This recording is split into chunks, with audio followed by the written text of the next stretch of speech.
Olá! Com certeza, a história daqueles visitantes que foram ver o menino Jesus é uma das mais famosas que existe, né? Mas será que a imagem que a gente tem na cabeça, sabe, aquela cena clássica, corresponde mesmo ao que a Bíblia diz? É isso que a gente vai descobrir agora. Pensa naquela cena clássica de presépio.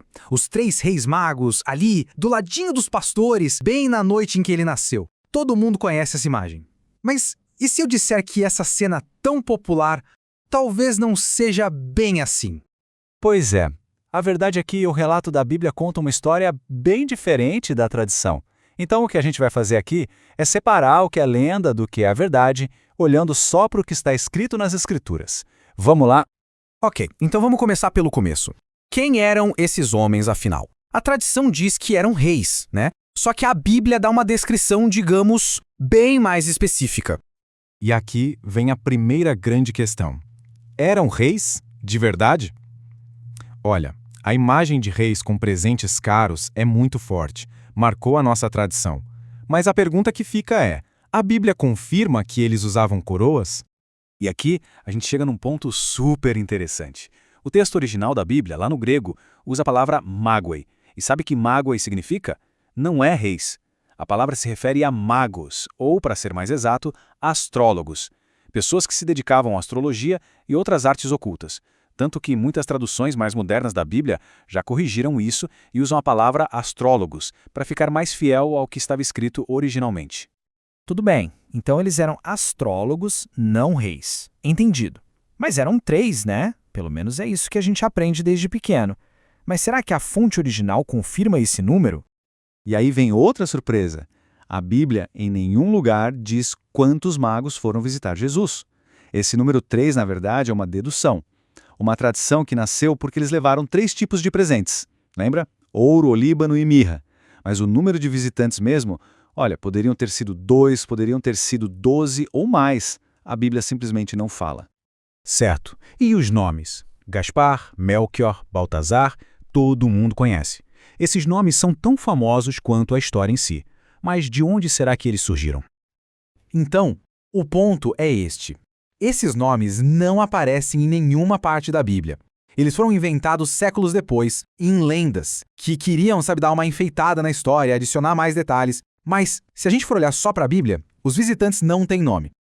Bom, agora a gente vai para outro ponto importantíssimo. Quando eles chegaram? A cena do presépio bota todo mundo junto na manjedoura. Só que a linha do tempo da Bíblia, ela aponta para um momento bem diferente.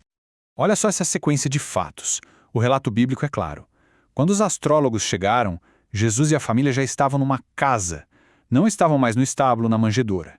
E tem mais um detalhe crucial. O rei Herodes, depois de conversar com eles, mandou matar todos os meninos de até 2 anos. Por que 2 anos? Porque foi o cálculo que ele fez com base no tempo que a estrela tinha aparecido. Isso deixa bem claro que a visita não foi no nascimento, mas meses, talvez até mais de 1 ano depois. Agora sim, a gente chega na parte talvez mais misteriosa e importante de toda essa história. A tal da estrela guia. O que ela era de verdade? Um sinal divino enviado por Deus ou seria outra coisa? Essa é a pergunta-chave. E a resposta pode mudar tudo que a gente pensa sobre esse evento. Para descobrir a verdade, a gente não pode pensar na estrela como, um cometa ou um planeta. A gente precisa analisar o que ela fez, o comportamento dela. E é aí que a coisa fica séria. Porque quando a gente examina as ações dessa estrela, o que aparece não é a imagem de um guia de Deus. É algo bem mais preocupante. Vamos seguir o rastro dessa estrela. Primeiro ponto, ela não levou os astrólogos direto para Belém, onde Jesus estava. Não, ela os guiou para Jerusalém, direto para o palácio do rei Herodes. Um homem conhecido por ser cruel, paranoico e que com certeza veria um novo rei como uma ameaça de morte. Foi só depois da conversa com Herodes que a estrela aí sim se moveu de novo e os levou até a casa em Belém. E qual foi o resultado direto disso tudo? O massacre terrível das crianças de Belém. Para a gente entender por que esse caminho é tão estranho, pensando que veio de Deus, vamos usar uma analogia. Uma comparação bem simples, mas que vai deixar tudo mais claro. Imagina um bom comandante de exército. Ele mandaria seu soldado mais valioso para uma missão perigosa e logo em seguida ligaria para o inimigo para passar a localização exata desse soldado? Jamais. Isso seria uma traição, um absurdo. Da mesma forma, faria algum sentido Deus, que enviou seu próprio filho, Revelar a localização exata daquela criança indefesa para um assassino como o rei Herodes. A atitude da estrela foi o exato oposto do que a gente esperaria de uma proteção divina. Então, juntando todas essas pistas que o próprio texto da Bíblia nos dá, a gente consegue chegar a uma conclusão bem lógica sobre o que de fato era essa estrela. A conclusão é inevitável. As ações da estrela não foram de proteção, foram de engano e colocaram vidas em perigo. Na prática, ela funcionou como um alerta, um sinal para o maior inimigo de Jesus, mostrando exatamente onde ele estava. Foi, sem dúvida, uma armadilha. Então, vamos amarrar a lógica aqui. Por que a estrela não podia vir de Deus?